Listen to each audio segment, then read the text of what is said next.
¿Qué tal? ¿Cómo estás? Bienvenido a nuestro canal, el Know-how de los ricos, lugar donde te llevaremos de 0 a 100 hacia tu libertad financiera. Queremos hablar acerca de teorías económicas, por la sencilla razón de que seguramente alguien ya te está señalando en estos momentos, pensando que has cambiado, que no es algo ético o moral que tú puedas generar recursos.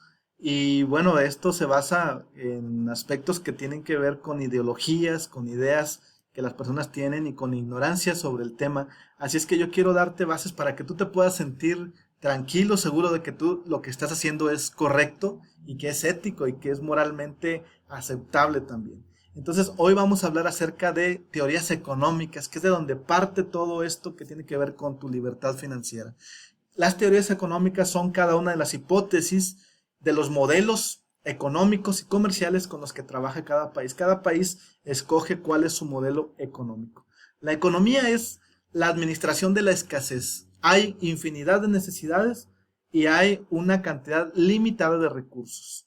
Lo escaso es aquello que es poco, sino que las posibilidades de utilizarlo son limitadas. Yo puedo tener 1,000 pesos o 10,000 pesos, pero tanto 1,000 pesos es limitado como 10,000 pesos también es limitado. Poner un número es un límite, pero las posibilidades o las necesidades que debería de cubrir tal vez son ilimitadas. Entonces yo tengo que administrar a qué le voy a dar más valor, a qué voy a responder en mis necesidades a través del esfuerzo de la organización, de la generación de capital, porque el problema económico fundamental es la escasez de recursos. Nadie tiene todo para satisfacer todas las necesidades. Y en este aspecto que hablábamos acerca de que hay un problema ético, cuando hablamos de la pobreza o la pobreza extrema, tendríamos que preguntarnos, ¿existe una causa que origine la pobreza?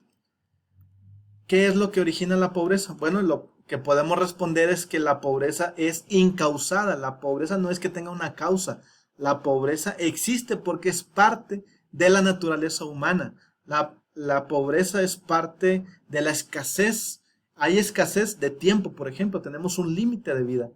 Somos pobres en el tiempo. Vivimos 80, 90 años. No podemos vivir lo que antes vivía la humanidad en tiempos bíblicos, ¿no? Entonces, la pobreza es parte de la naturaleza humana. La pobreza, el hambre han sido la característica fundamental de la humanidad. Y hay tres relaciones en las que podemos medir la pobreza. En primer lugar, ¿qué tan pobre eres? Bueno, depende de la relación, por ejemplo, con el tiempo. ¿Qué tenías antes y qué tienes hoy? Así podemos ver que tal vez antes no tenías un hogar y ahora tienes un hogar, no tenías trabajo, ahora tienes trabajo, antes no tenías un vehículo, ahora sí lo tienes. Entonces, la pobreza en relación al tiempo. La otra percepción sobre la pobreza es con relación a los demás. ¿Eres pobre o eres rico? Bueno, depende con quién me esté comparando. Si hablo de Carlos Slim, pues puedo pensar que es el hombre más rico de México, pero si pongo a otro personaje como Jeff Bezos, lo que voy a pensar es que este hombre tiene el doble de la riqueza que Carlos Slim. Y también la pobreza se mide en relación a las expectativas. Tal vez tú puedes tener una cantidad de ingreso, pero tu expectativa por tu capacidad y por lo que tú crees que puedes seguir generando, puede decirte que todavía no has llegado a tu límite, de tal forma que la expectativa también es un factor de referencia para ver si eres rico o eres pobre. Todos somos más pobres que los más ricos y más ricos que los más pobres. Entonces, decíamos y vamos a repetir que la pobreza, la política ha hecho creer que la pobreza es causa de algo, de alguien, es causa de los ricos, es causa de la civilización, es causa de la etapa moderna, pero es una falacia porque la pobreza es incausada, es parte de la naturaleza de nosotros. Y esto lo podemos ver porque la humanidad sin la asociación, sin las ciudades, sin el apalancamiento entre nosotros, no tendríamos acceso ni a la riqueza ni a la justicia, porque la riqueza y la justicia son factores que han sido creados por el pensamiento humano, por la asociación. Sociedades de autoconsumo era lo que éramos antes y se vivía la ley del más fuerte. Una sociedad del autoconsumo es yo solamente necesito esto para vivir. Entonces sembrabas solamente tu parcelita, tejías solamente la ropa para tu uso personal y para los de tus hijos, pero no creabas una producción industrial porque no había más que una sociedad de autoconsumo. Tu consumo era limitado, tu producción también. La riqueza es el resultado de la cooperación del trabajo conjunto de las civilizaciones. Adam Smith es el primer generador de teorías sobre economía, o el más importante en, en un inicio, y él habla acerca de la división del trabajo. Yo tal vez nunca voy a trabajar en el campo, pero siempre voy a tener productos del campo en mi mesa. ¿Qué quiere decir? Que hay una división del trabajo en el que alguien hace lo que yo no puedo hacer, pero yo en mi trabajo hago lo que la otra persona no puede hacer. Y entonces en ese entramado mundo del comercio, en esa red de contactos y de producción y de servicios, lo que estamos haciendo es crear una sinergia que permite que entre todos podamos hacer, que podamos acceder a nuevas tecnologías, a nuevas medicinas y todo esto. Factores un poco más antes, en la aristocracia de Grecia, se dejó este modelo de dirección y se crea la democracia, no porque los aristócratas o los nobles quisieran perder la influencia o el poder, sino porque ocurrió un factor en las ciudades jonias, en las ciudades griegas, y eso fue que los comerciantes y los artesanos comenzaron a generar capital, de tal forma que se fueron empoderando hasta el punto de llegar a un cierto equilibrio, y la sociedad tuvo que resolver esto a través de la democracia. Entonces, la economía empodera al ser humano y le permite acceder a cosas que son de gran valor, como una vida de calidad. En una ciudad, entonces, el crecimiento económico no solo genera bienestar al individuo que genera la producción, sino un bienestar social colectivo, porque genera bienes, recursos que pueden mejorar el tipo de vida individual, y las personas pueden acceder a un mejor nivel de salud y todo esto. Entonces, en algún momento en la civilización se creó la riqueza, y todos en algún momento en nuestras familias salimos o hemos salido y entrado, o en algún momento alguien va a romper la cadena de la pobreza y va a generar un mayor recurso. Nuestros abuelos o bisabuelos o nuestros papás o nosotros somos los que vamos a romper esa cadena de pobreza. Pero eso ocurre en la ciudad. Si la civilización crea este sistema, pero luego si hay un retroceso, ya no se sustenta la riqueza, ya no se sustenta la justicia, entonces también se elimina la seguridad, la libertad, la propiedad privada, y regresamos a la ley del más fuerte. Entonces, cuando parece que el Estado a veces tiene más fuerza, lo que ocurre precisamente es un retroceso total de la civilización, y viene la ley del más fuerte, que muchas veces el más fuerte es el Estado, y eso es un peligro. En este sentido, la analogía de la plenitud humana en el cristianismo es ser ciudadanos de una Jerusalén celestial, por ejemplo, con valores que están exentos de injusticia y pobreza, y lo que reina es la justicia y la paz, con la promesa de que no habrá más llanto ni más dolor, no va a haber nada que genere tristeza. Pero para que un país sea rico o desarrollado, sus habitantes también deben serlo, no solamente los que producen, sino que debe haber riqueza que se genere en todo el pueblo. La política mueve entonces los sentimientos para hacernos responsables de las pobrezas de los demás, de la pobreza social. Pero lo único que saca de la pobreza a las personas no es darles dinero, sino permitir que haya libertad en el comercio y que cada quien pueda trabajar de tal forma que use sus capacidades y su mente para poder acceder a un mejor capital.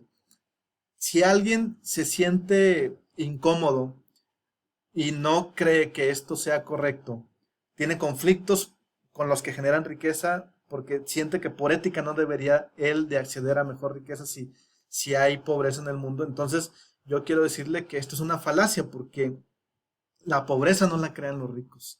Todos tenemos las mismas posibilidades de mejorar en nuestra capacidad. Tal vez no vamos a llegar a los mismos porque es una competencia. El comercio es una competencia.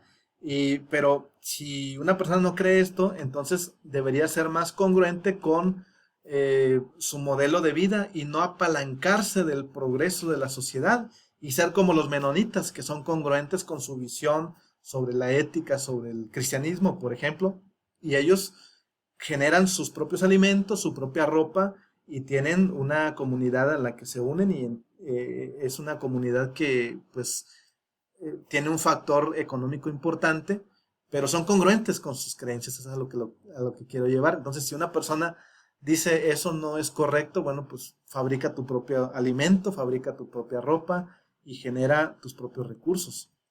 Es cierto que todos venimos sin nada a este mundo, dice Job, desnudo salí del vientre de mi madre y desnudo volveré, pero hay un paréntesis en la vida y Job crea riqueza y la diversifica y tiene sabiduría para poder crear todos estos elementos.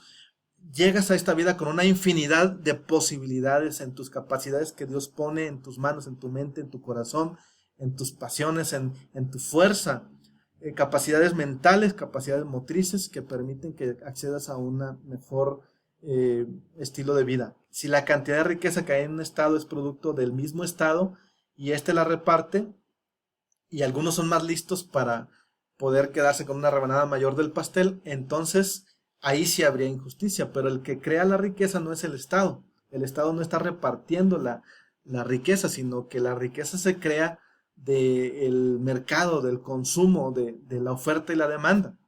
El mercado se autorregula y entonces no es un asunto que tenga que ver con distribución de riqueza, sino competencia para poder generar los recursos.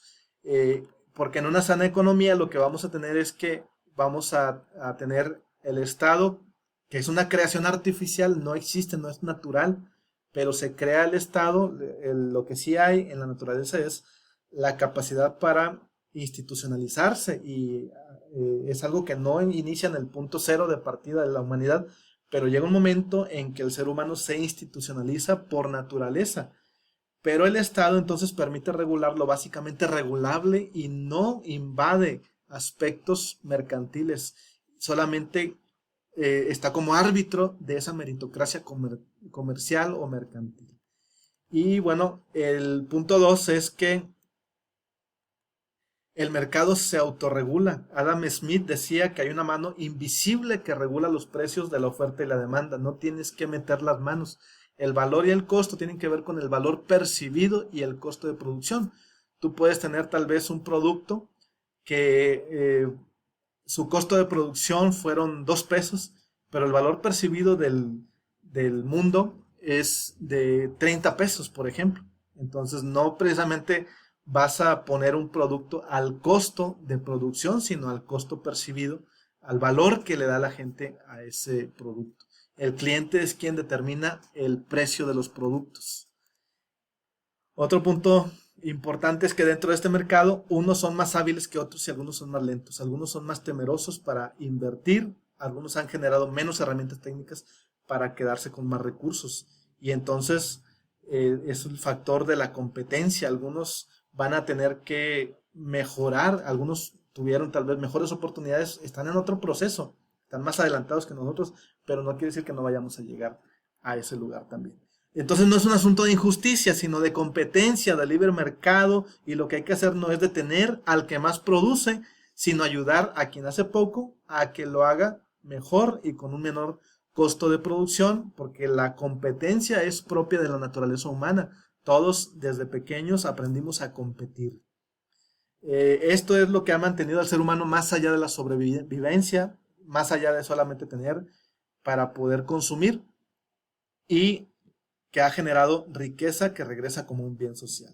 Se empodera a los más pobres por medio del acceso a la información y información de calidad para que con menos costos salgan de su condición generando un estado de conciencia superior. Las personas, no importa su condición social, su raza, su color, todos tienen la misma mente, el mismo corazón y pueden generar recursos y pueden hacerse de una buena economía. Hasta aquí vamos a dejar nuestros pensamientos. Te saludo, soy Mario Alberto Hernández, estás en el Know-How de los Ricos. Que Dios te bendiga.